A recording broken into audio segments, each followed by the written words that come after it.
In 1920, a young monk named Paramhansa Yogananda stepped off a ship in Boston Harbor, carrying a vision that would fundamentally shift the Western understanding of human potential. He didn't come as a missionary of a new religion, but as a scientist of the soul. He introduced a radical concept, the spiritual highway.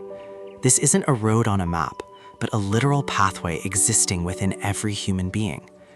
Yogananda proposed that the deep peace and ecstatic joy sought by every person, regardless of their cultural background, is not some distant post-mortem reward. It's not something you have to wait to die to experience. Instead, it is a reachable reality, accessible through a specific internal geography. For the common man, this meant the search for meaning was no longer a philosophical abstraction or a vague hope. It became a practical journey along the spinal column. He described the spine as the literal altar of God, the point where our finite human existence meets the infinite. Think about that for a second. Your own nervous system is the bridge. Yogananda explained that by directing our life force or prana up and down the cerebrospinal centers, the 6 main chakras, we could effectively drive ourselves into higher states of awareness. He translated ancient Vedic wisdom into a modern, technical language. He spoke of the medulla oblongata as the mouth of God, through which energy enters the body. For a world becoming increasingly obsessed with external technology, Yogananda was pointing us back to the most sophisticated technology we own, the human body and its capacity for divine connection. This was the birth of a new era of self-realization, one where the highest states of consciousness were finally put within reach of the everyday seeker. To really grasp what Yogananda calls the spiritual highway, we first have to shift our perspective on what we actually are. In Yogananda's vision, we aren't just these physical bodies of flesh and bone. He taught that the physical form is merely a biological shell, housing something far more intricate, the astral body. Think of this astral body as a complex, glowing blueprint made entirely of light and prana, or life energy. At the absolute center of this astral body lies the spine. Yogananda didn't see the spine as just a column of bone and marrow. He described it as the highway of the spirit. Usually, for the average person, our consciousness and life force are stuck in a one-way lane. Our energy flows from the brain, down the spine, and then pours out through the nervous system into the 5 senses. It gets lost in the traffic of the external world, the constant noise of daily worries, material desires, and sensory distractions. The spiritual journey, then, is about reversing this flow. It's about performing a U-turn on that highway. Instead of letting our energy leak out into the world, we learn to turn it inward and draw it upward toward the higher centers of the brain. This isn't just a poetic idea. It involves navigating 3 specific subtle channels within the spine. You have the Ida on the left and the Pingala on the right, which govern the dualities of our nature, like feeling and thought. But the ultimate goal is to enter the central channel, the Sushumna. This is the fast lane to the divine. When you can withdraw your focus from the traffic of the senses and guide your energy into the Sushumna, your consciousness begins its ascent toward the infinite, leading to the deepest state of realization. Yogananda's message was truly revolutionary because he dismantled the ancient wall between the sacred and the secular. For centuries, the path to enlightenment was seen as a flight from reality, a retreat into the silent caves of the Himalayas. But Yogananda brought that cave into the office and the kitchen. He spoke to the householder, the person juggling a career, a family, and the heavy weight of daily responsibilities. He taught that you don't need to escape the world to find God. You just need to change how you perceive the environment around you. To make this accessible, he used a brilliant modern metaphor, the cosmic motion picture. Imagine sitting in a dark theater. You see a hero bottling a storm, feeling the spray of the ocean and the terror of the wind. You might even feel your own heart race. But then look back. Behind you, in the projection booth, there is only a steady, unchanging beam of light. That light is your soul. The screen is the world of Maya, or illusion. Yogananda's vision for the common man was to play your role in the movie with everything you've got. Be the best parent, the best worker, the best friend, but never forget that you are the light, not the flickering image on the screen. The goal is a state of inner silence that persists even while you're in the middle of a chaotic meeting or a difficult conversation. By viewing life as a divine play, we can engage with the plot fully without being crushed by its tragedies or inflated by its triumphs. You maintain a dual consciousness, performing your external duties with precision while keeping your inner gaze fixed on the projection booth of the soul. This isn't just abstract philosophy, it's a practical strategy for maintaining sanity and deep connection in a restless world. Think of your spine not just as bone and marrow, but as the main artery of a cosmic transit system. Paramhansa Yogananda described the 7 chakras along this path not as abstract philosophical symbols, but as literal transformer stations. Just as a power grid uses transformers to step down high-voltage electricity for home use, these energy centers manage the flow of prana, or life force, to our various organs and levels of mind. When your consciousness is idling at the lower stations near the base of the spine, the Muladhara and Swadhisthana, you're navigating the heavy traffic of the material world. This is where restlessness, insecurity, and intense physical attachments reside. It's a state of being where we are constantly reactive to our environment. However, Yogananda's vision was to teach the common man how to shift gears and drive that energy upward through the Sushumna, the central astral highway. As you learn to draw that life force toward the heart center, or anahata, the internal landscape shifts dramatically. You move from the security-seeking of the lower centers into the realm of unconditional love and empathy. From there, the highway leads to the Vishuddha at the throat, the center of spiritual expansion and calmness. But the real breakthrough occurs at the spiritual eye between the eyebrows, the Agna chakra. This is the seat of intuition. By focusing here, you aren't just looking, you are seeing. You move beyond the intellect into direct perception of truth. Each station passed is a victory over a specific vibration of delusion, systematically unlocking a version of yourself that is less tethered to fear and more anchored in the infinite. If we're talking about a spiritual highway, we need a vehicle that can actually handle the speed.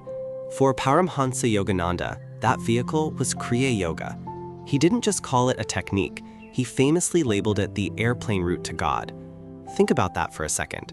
If you're trying to reach a mountain peak, most spiritual paths are like walking or perhaps a slow, creaky ox cart. It's a noble journey, sure, but it takes lifetimes. Kriya Yoga is different. It's built for the modern seeker who doesn't have 20 hours a day to sit in a cave. So how does this airplane actually fly? It's all about the spine. Yogananda explained that through specific breathing and mental focus, a practitioner can actually magnetize the spine. By circulating life energy, or prana, up and down the spinal centers, you're essentially charging your internal battery.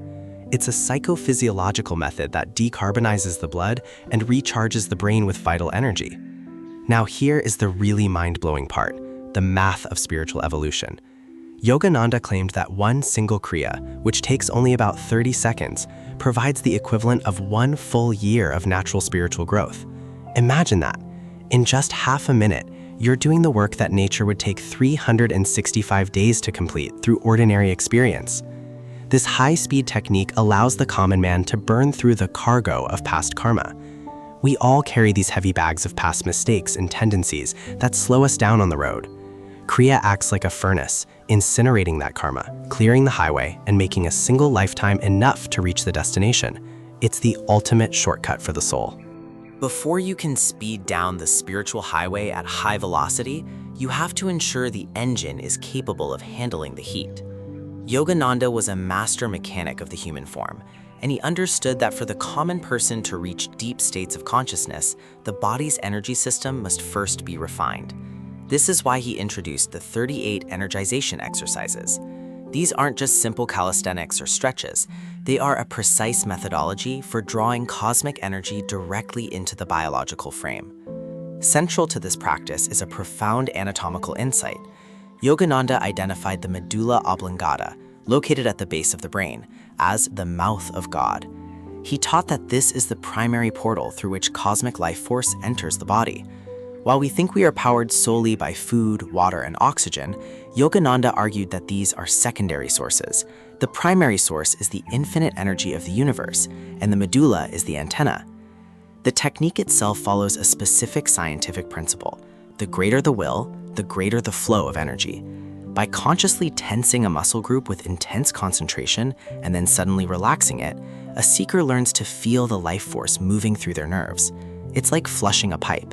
The tension clears the resistance, and the relaxation allows the universal current to flood in. This practice serves as a critical proof for the seeker.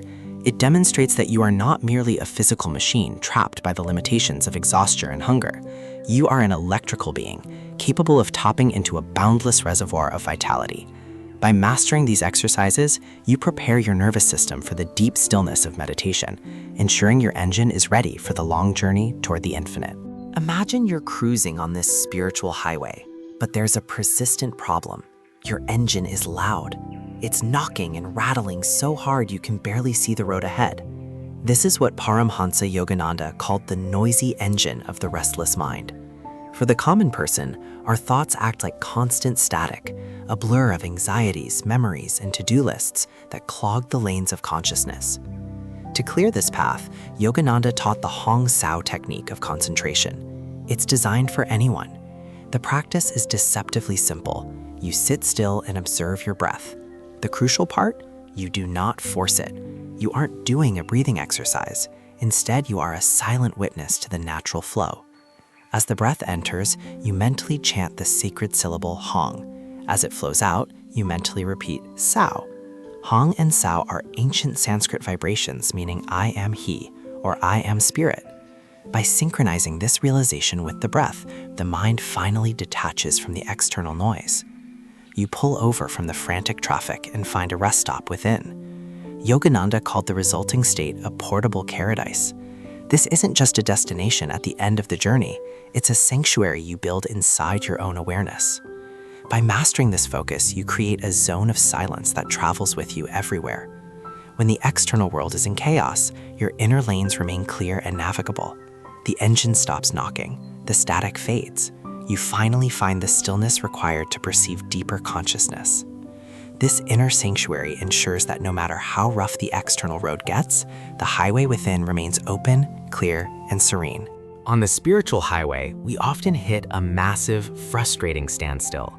Paramhansa Yogananda identified the primary cause of this cosmic traffic jam as delusion, or Maya. Think of Maya as a grand hypnotic spell that makes the temporary, changing world seem like the only absolute reality. For the common person, this delusion doesn't usually manifest as a mystical vision. Rather, it shows up in the mundane, persistent belief that lasting, unshakable happiness can be found in a new car, a perfect romantic relationship, or a specific social status.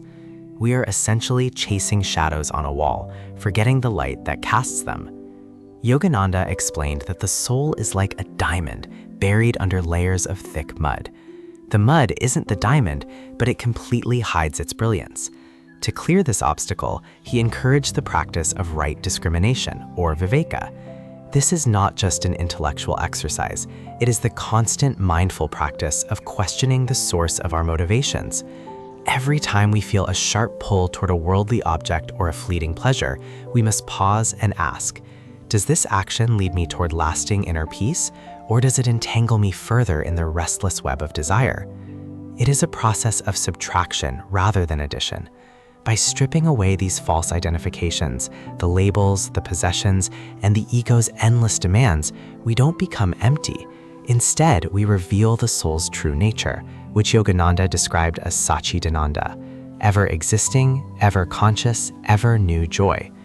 When you realize that the car will eventually rust and the status will inevitably fade, but the peace within is constant, you've begun to clear the traffic. You aren't just driving on the highway anymore. You are becoming the light that illuminates the road itself. Think about an old dirt road after a heavy rain. If wagons keep following the same track, the wheels sink deep into the mud, creating ruts. Once you're in those ruts, it's incredibly difficult to steer out. Paramhansa Yogananda used this vivid imagery to describe our habits, calling them psychological ruts. He taught that we aren't just thinking random thoughts, we are actually biological engineers. Every time you have a thought or perform an action, you are ingraining a literal groove into the brain. It's like a needle on a vinyl record. If you keep playing the song of worry, anger, or restlessness, that groove becomes so deep that your consciousness automatically falls into it without you even trying. To to change your life, Yogananda insisted you must regroove the mind. You can't simply wish the old ruts away. You have to consciously plow new ones. This is where small acts of self-discipline become vital. Each time you choose a calm response over an impulsive one, or choose a moment of reflection over a distraction, you are scratching a new line into the record. Meditation is the ultimate tool for this process. It acts as a spiritual force that smooths out the jagged old patterns and carves a highway toward inner peace. Over time, as you persist in these small spiritual victories, a profound shift occurs. These new spiritual grooves become the path of least resistance. The soul begins to find more genuine pleasure in its own calm nature than in the fleeting, often exhausting gratifications of the senses. Eventually, staying on the spiritual highway becomes easier than falling back into the old ruts because you finally harmonized your brain with your soul's true essence. Yogananda gave a warning that often surprises people. Environment is stronger than willpower. We like to think our internal resolve is invincible, but he knew the reality of human nature. He compared a seeker to a young, tender plant.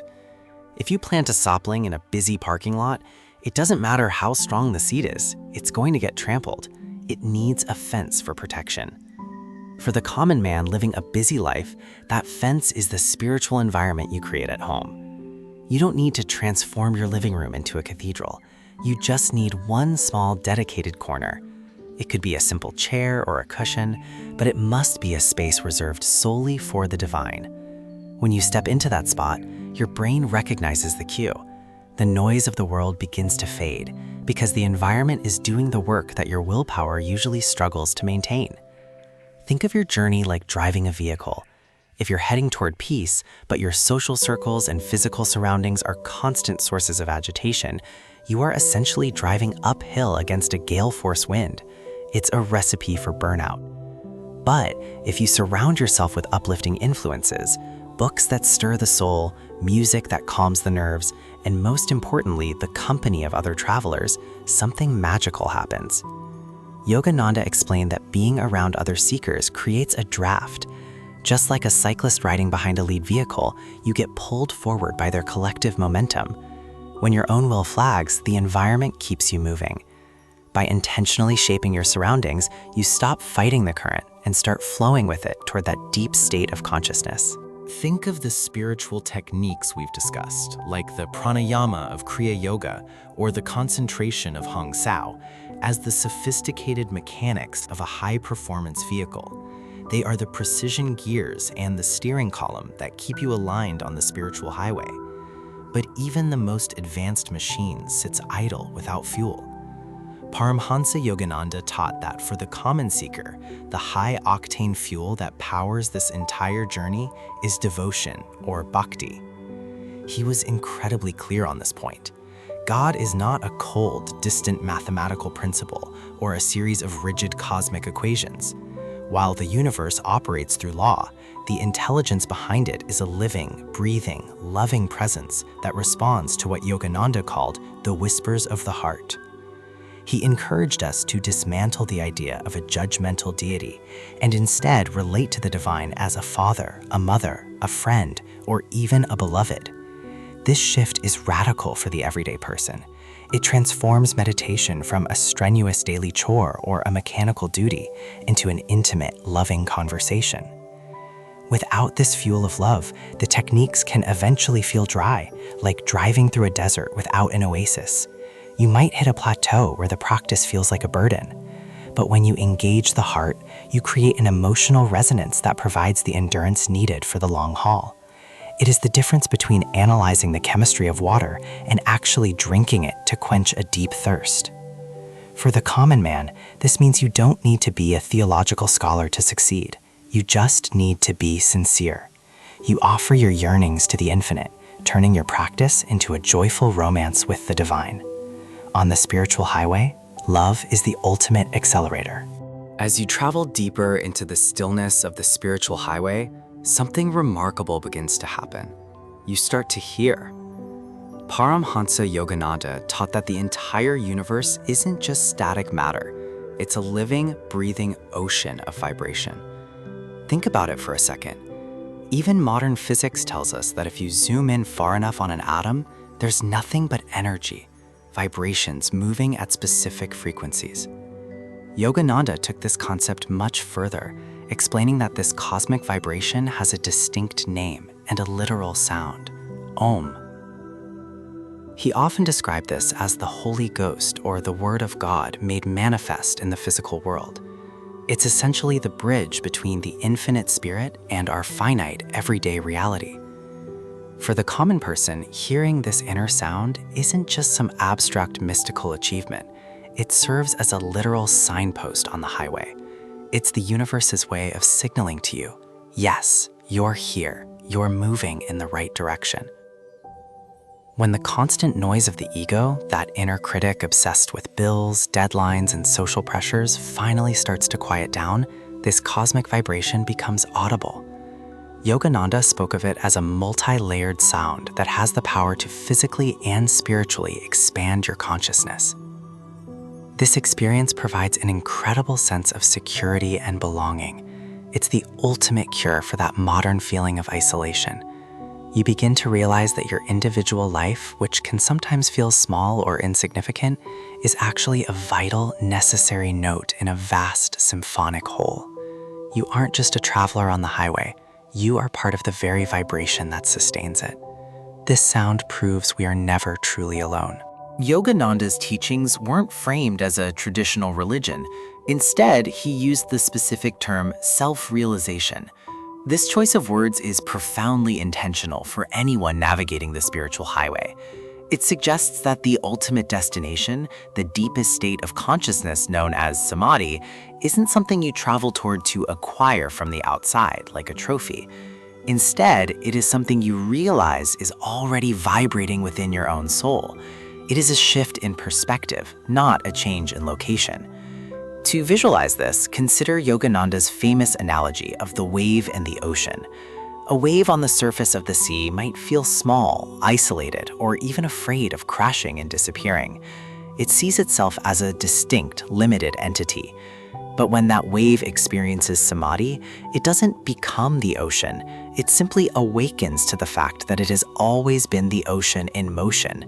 Its essence was never separate from the vastness. For the average person, this perspective is incredibly empowering. It means you don't have to transform into a holy figure in some traditional theatrical sense to access the highway. You don't need to reach a state of perfection before you can start the engine. Rather, Yogananda taught that your true identity is already infinite. It's just currently obscured by layers of habit. Think of your consciousness as a windshield on this spiritual journey. Over time, the grime of ego, habitual desires, and material attachments builds up, blurring your vision. You aren't stuck because the road has vanished. You're stuck because you can't no longer see through the mess. The work of spiritual practice is the act of cleaning that glass. Once the windshield is clear, the view of the highway and your own infinite nature becomes undeniable. You aren't creating the light. You are simply removing the curtains that were blocking it. We often think of the spiritual journey as a solitary flight, a lone car speeding down a midnight highway toward a distant light. But Paramhansa Yogananda offered a much more communal vision. He taught that the spiritual highway requires constant maintenance, and that work is called seva, or selfless service. If meditation is the engine that moves us forward, then seva is the road crew that clears the debris of the ego from our path. The ego, in Yogananda's view, is essentially a boundary of consciousness. It's a contraction that tells us where I end and where you begin. But the deepest state of consciousness, the goal of our journey, is one of absolute unity. To reach it, we must systematically break down those internal walls. Yogananda suggested that when we help someone else, we aren't just performing a random act of kindness, we are literally expanding our definition of self. By serving others, we move from being an individualized spirit back toward being the universal spirit. For the common person navigating a modern life, this is where the concept of karma yoga becomes vital. It transforms the mundane into the sacred. Think about your daily work. For many, it's just a means to an end, a way to secure a paycheck. But Yogananda challenged us to perform every task with the intention of serving the divine in others. Whether you are writing code, preparing a meal, or managing a team, if the primary motive is the welfare of others, the work itself becomes a form of meditation. This ensures the journey isn't a selfish pursuit of personal bliss. By clearing the road for our neighbors, we find that our own lane becomes miraculously clear. This collective effort makes the spiritual highway a shared path for all of humanity. Navigating a high-speed highway without a map or a working GPS is a recipe for getting lost, or worse, ending up in a ditch. When Paramhansa Yogananda spoke about the spiritual highway, he was incredibly clear that we aren't meant to drive it blindly. This is where the concept of the guru enters the picture, not as a figure of worship, but as a practical necessity. Yogananda often described the guru as someone who has already mastered the highway. They've driven every mile, they know where the pavement is crumbling, they know which exits lead to dead ends, and they know exactly where the hidden speed traps of the ego are located. For the modern seeker, Yogananda's teachings, preserved in his writings and the structured lessons of his organization, function as a sophisticated spiritual GPS. Think about how a GPS works. It doesn't drive the car for you, but it provides real-time course corrections. When your mind starts to drift toward the exits of distraction, or when you feel stalled in the traffic of daily stress and despair, these teachings provide the signal you need to stay on track. The guru-disciple relationship is essentially a shortcut. The ego is a master of disguise. It can easily convince you that a detour into material obsession is actually a spiritual exploration. The guidance of the guru provides a mirror, reflecting your true progress and keeping you focused on the shortest route to the destination, God realization. By following a proven map rather than guessing the way, the common man can navigate the complexities of internal consciousness with the same confidence as a seasoned traveler. It turns a journey of trial and error into a journey of steady, scientific advancement toward the ultimate goal. We arrive finally at the ultimate destination of the spiritual highway, a state Paramhansa Yogananda beautifully termed ever-new joy. You see, most worldly pleasures have a shelf life. They grow stale, repetitive, or eventually leave us wanting more. But the joy found at the end of this internal journey is dynamic. It is a happiness that constantly renews itself, bubbling up with fresh vitality every single second. As we traverse the spiritual highway, we are essentially moving energy up the spine, passing through the various chakras or centers of consciousness. The journey culminates when that energy reaches the Sahasrara, or the 1,000-petaled lotus at the very top of the head. In this state, the physiological and the spiritual merge. The brain's higher centers are flooded with light, and the individual ego dissolves into the vast radiant ocean of cosmic consciousness. What makes Yogananda's vision so revolutionary for the modern person is his absolute assurance that these profound states are not the exclusive property of Himalayan yogis or ancient saints. He taught that this is the inherent birthright of every human soul, regardless of their job, their background, or their previous mistakes. The highway is open to all. His lasting legacy is the simple promise that by taking even 10 or 15 minutes each day to sit in silence, to practice techniques like Kriya Yoga, and to turn the attention inward, anyone can begin the ascent. You start as a traveler on a narrow path, but you eventually realize you are the entire highway itself. By making that small daily commitment to go within, you aren't just relaxing, you are reclaiming your seat in the infinite, accessing a reservoir of peace that the world can neither give nor take away.